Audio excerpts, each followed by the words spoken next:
Assalamualaikum warahmatullahi wabarakatuh. Perkenalkan, nama saya Aulia Hairunisa, NIM 73, dan anggota kelompok saya Revan dan Bani.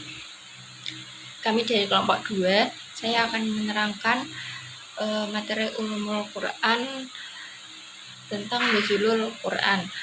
Yang kedua, dari Revan akan menjelaskan sebab-sebab turunnya Al-Quran, dan yang ketiga ada Bani yang akan menerangkan ilmu munasabah. Sejarah turunnya Al-Quran. Sejarah sendiri berasal dari kata syajaratun yang artinya pohon, dan dalam bahasa Arab tarikh yang artinya waktu atau penanggalan, dan dalam bahasa Inggris berarti story yang artinya masa lalu manusia. Jadi dapat disimpulkan sejarah adalah masa lalu yang terjadi pada manusia. Sedangkan Al-Quran adalah kalamullah yang diturunkan pada Rasulullah melalui malaikat Jibril yang turun secara mutawatir sebagai mukjizat yang turun setidaknya satu surah, berawal dari surah Al-Fatihah dan berakhir surah An-Nas, dan membacanya adalah ibadah.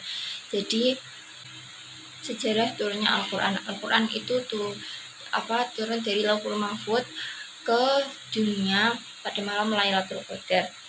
Nah, kemudian disampaikan kepada Rasulullah melalui malaikat Jibril. Rasulullah pada saat itu belum bisa membaca Al-Quran, jadi malaikat Jibril tidak menampakkan wujudnya, tapi menggunakan suara seperti lonceng yang kemudian didengarkan oleh Rasulullah sendiri. Nah, kemudian periodisasi turunnya wahyu Al-Quran. Al-Quran pertama kali turun itu pada 17 Ramadan tahun ke-41 dan berakhir pada tanggal 9 Zulhijjah tahun ke-63.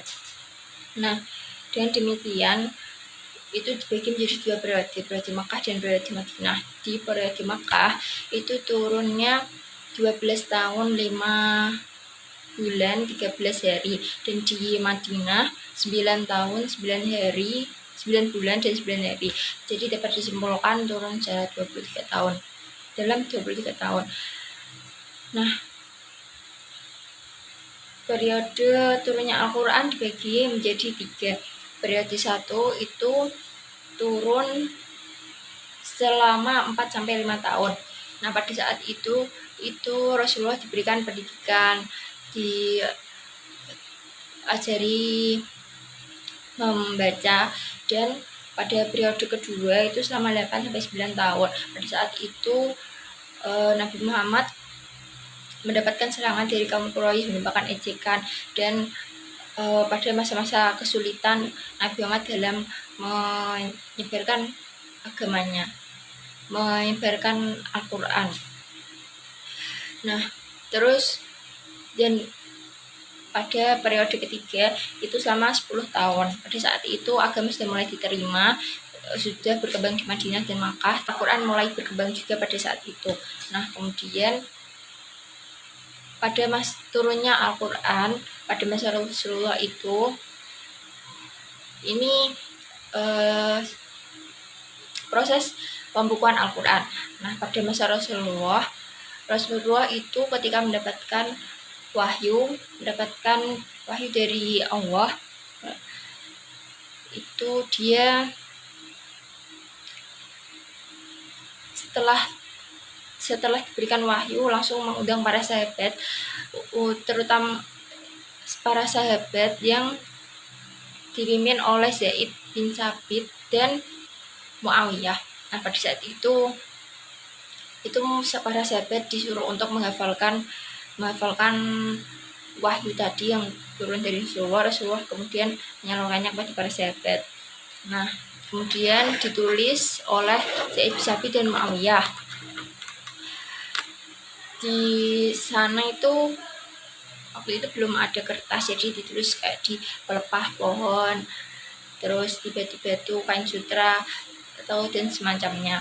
Nah, kemudian setelah para sahabat menghafalnya dan sudah menulisnya, dan Rasulullah sudah wafat, kemudian lanjut pada masa Abu Bakar. Pada masa Abu Bakar, Umar mengusulkan agar Al-Quran tersebut dikumpulkan dan dijadikan mushaf. Nah, kemudian Abu Bakar mengumpulkan para sahabat yang menghafalnya tadi dan menjadikan satu urutan Al-Quran tadi. Terus pada masa Umar bin Khattab, Pembukaan itu pun masih berlangsung. Nah, pada masa Umar bin Khattab itu Umar mengirimkan beberapa guru qiraat ke negara-negara supaya orang Islam di luar sana juga dapat membaca Al-Quran. Nah, setelah itu Umar pun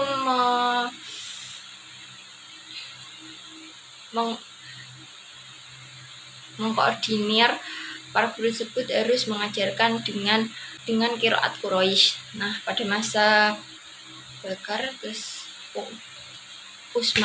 pada masa Utsman mushaf tersebut diseragamkan karena banyak para sahabat yang menulis Al-Quran sendiri, jadi mereka itu berfanatik kalau penulisan Al-Quran mereka itu benar. Jadi pada masa Utsman itu menyeragamkan Al-Quran supaya sama. Nah, Al-Quran yang selain diresmikan tadi kan diseragamkan terus diresmikan. Nah, yang Al-Quran yang dibaca sendiri atau yang tidak resmi itu dibakar supaya tidak terjadi kesalahan. Nah, setelah mushaf tersebut jadi dinamakan mushaf Utsmani dan disebarkan ke beberapa negara.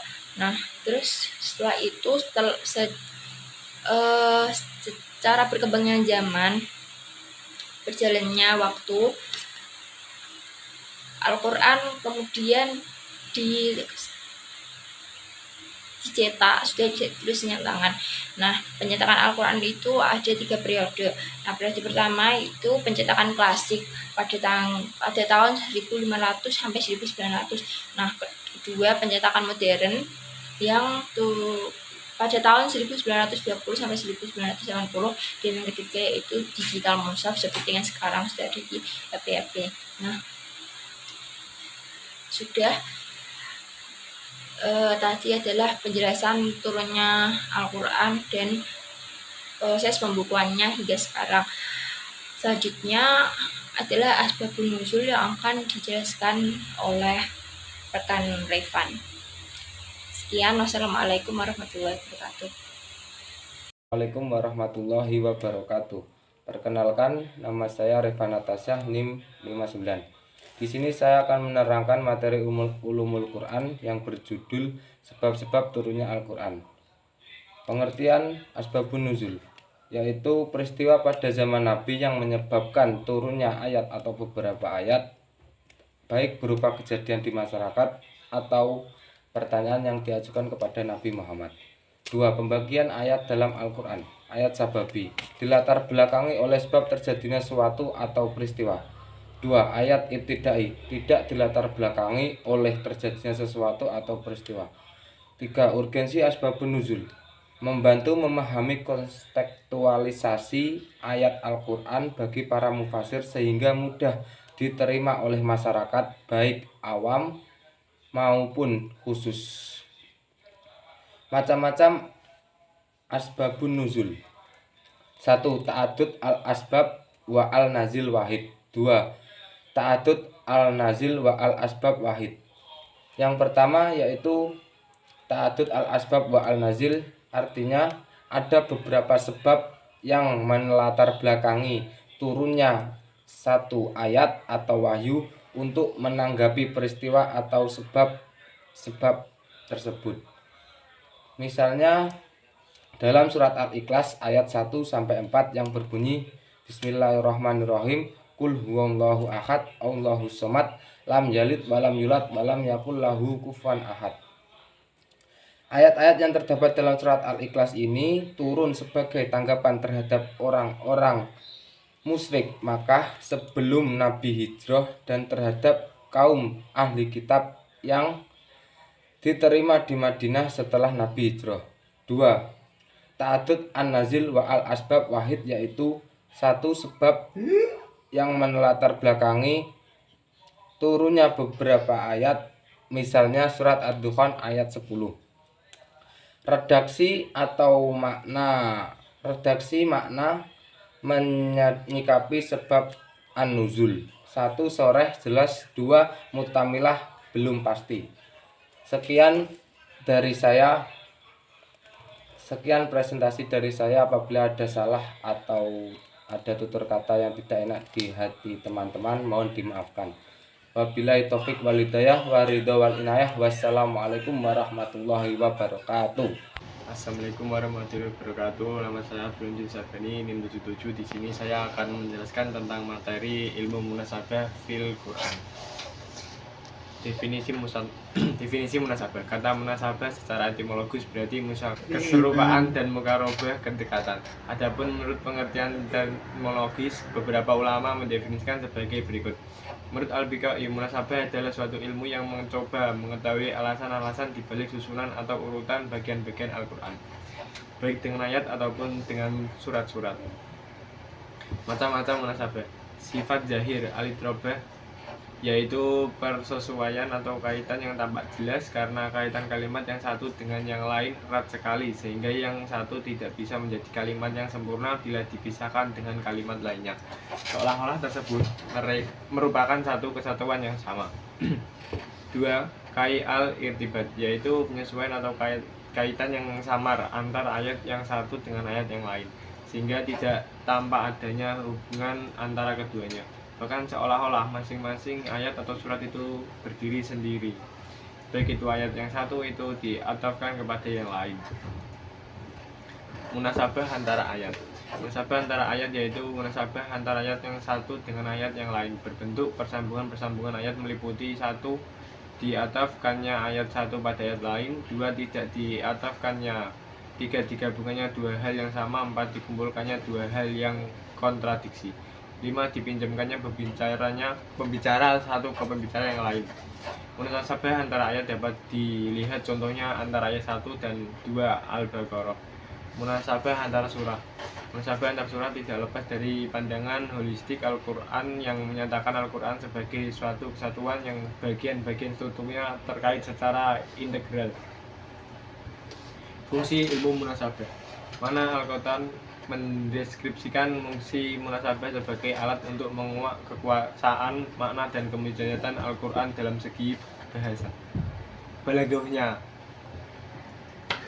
Manfaat mempelajari ilmu munasabah: mengetahui persambungan atau hubungan antara bagian Al-Quran, baik antara ayat-ayat, kalimat-kalimat maupun surat-suratnya satu sama lain, sehingga dengan bantuan ilmu munasabah ini orang akan memiliki pengetahuan dan pengenalan yang mendalam terhadap kitab Al-Quran, sekaligus memperkuat keyakinan atas kewahyuan dan kemujizatannya.